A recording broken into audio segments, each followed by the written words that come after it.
भारतीय नागरिक सुरक्षा संहिता 2023 Chapter 38 Limitation for taking cognizance of certain offences 513 Definitions. For the purposes of this chapter, unless the context otherwise requires, period of limitation means the period specified in section 514 for taking cognizance of an offence. 514. Bar to taking cognizance after lapse of period of limitation. 1. Except as otherwise provided in this Sanhita, no court shall take cognizance of an offence of the category specified in subsection 2. After the expiry of the period of limitation. 2.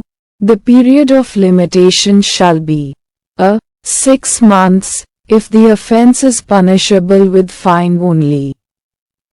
b. 1 year, if the offence is punishable with imprisonment for a term not exceeding 1 year. c. 3 years, if the offence is punishable with imprisonment for a term exceeding 1 year but not exceeding 3 years. 3. For the purposes of this section, the period of limitation, in relation to offences which may be tried together, shall be determined with reference to the offence which is punishable with the more severe punishment or, as the case may be, the most severe punishment. Explanation.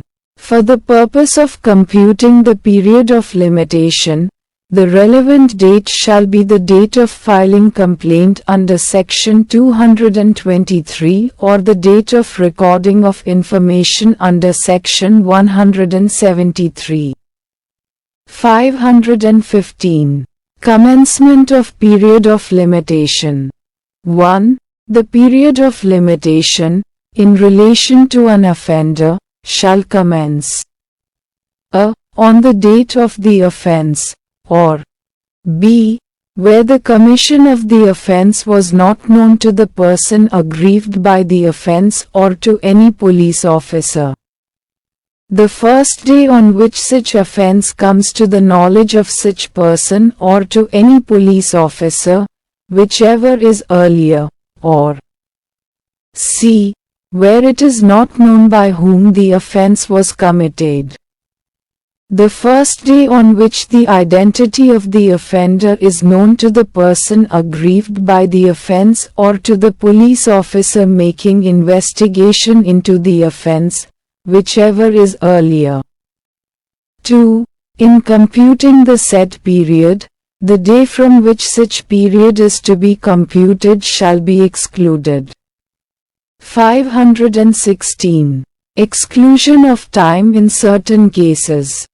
1.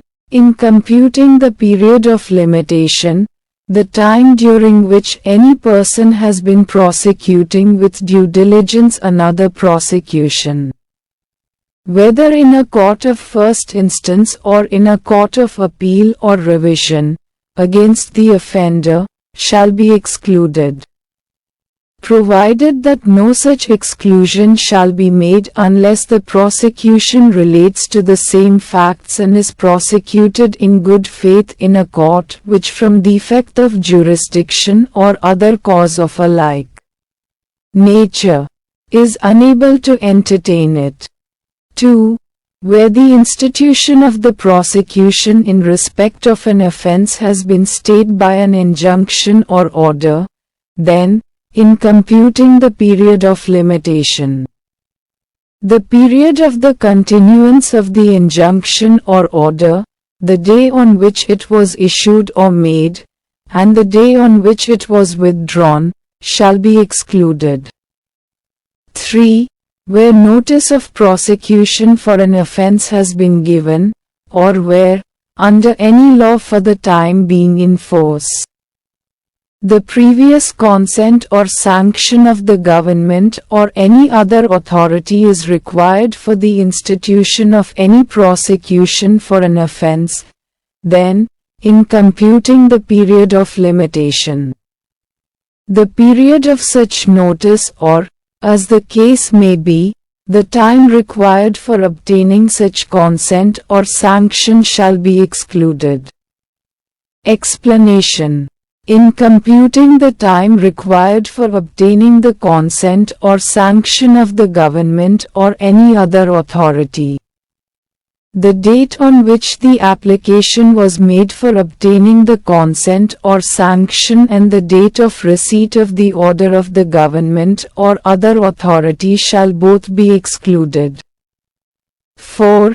In computing the period of limitation, the time during which the offender a. has been absent from India or from any territory outside India which is under the administration of the central government, or b. has avoided arrest by absconding or concealing himself, shall be excluded. 517.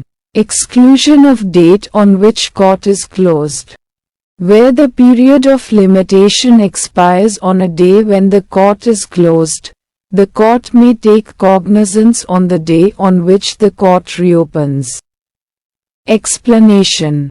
A court shall be deemed to be closed on any day within the meaning of this section, if, during its normal working hours, it remains closed on that day. 518. Continuing offense.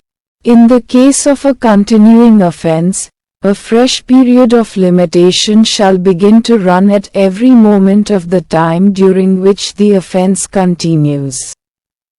519.